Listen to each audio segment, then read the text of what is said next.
Jesus says, "Lo, I stand at the door and knock." Jesus is knocking on the door of your heart today.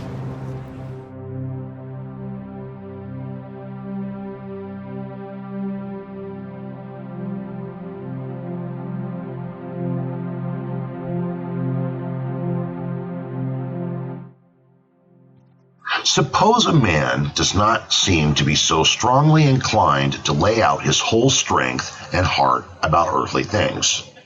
Yet when any man or woman shall seek any earthly thing for itself, and not in subordination to some higher good, this is an earthly-minded man. For as this prevails in 2 Corinthians 4, verse 18, our Apostle Paul speaks of the things that are seen that are but temporal. While we look not at the things that are seen, for the things that are seen are earthly and temporal, or temporal. The word is as much as if to say, while we look upon temporal and earthly things that are seen, we do not make them our end. We seek them in subordination. There is something else that we look at as higher in all these things. For instance, a man who is godly follows his business as other men do, but what is it that he would have? It is this: I show my obedience to God, and I would provide those things that may be helpful to me to serve God in my generation. That is my end.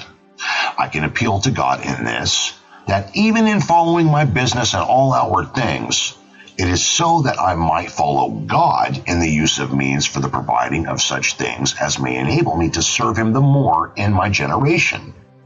This is my scope in what I do. But now on the other side, an earthly-minded man makes his scope to follow his business and look about the business of his calling that he might gain. He would get that he might get.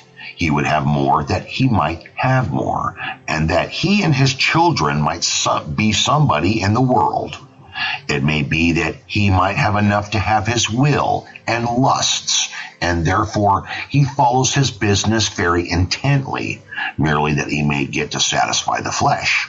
Yes, indeed, all the good things that he does, he brings them in subordination to earthly things.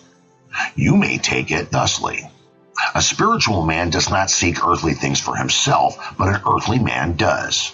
Or more fully, an earthly man is earthly in all that he does do, both in earthly and spiritual things, and a spiritually minded man is spiritual in all he does, both in spiritual and in earthly things. When an earthly man is in earthly things, he is altogether earthly.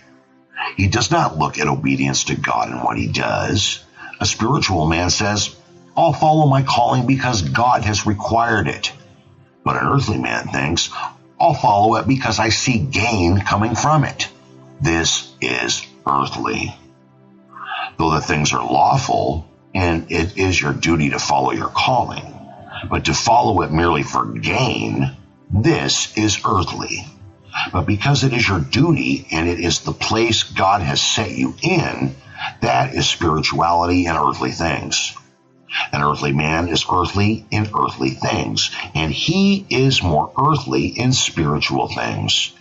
When he performs spiritual duties, he has an earthly end in it, either to get esteem from men or to cover some evil.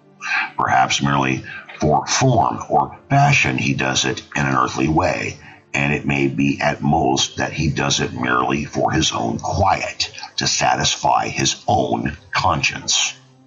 Now, a spiritual man is spiritual in earthly things.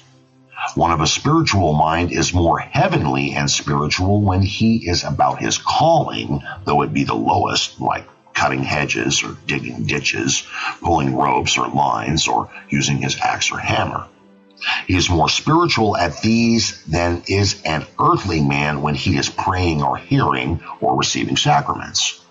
Certainly it is so, and it will be found to be so at the great day of judgment, when all the secrets of all hearts shall be disclosed.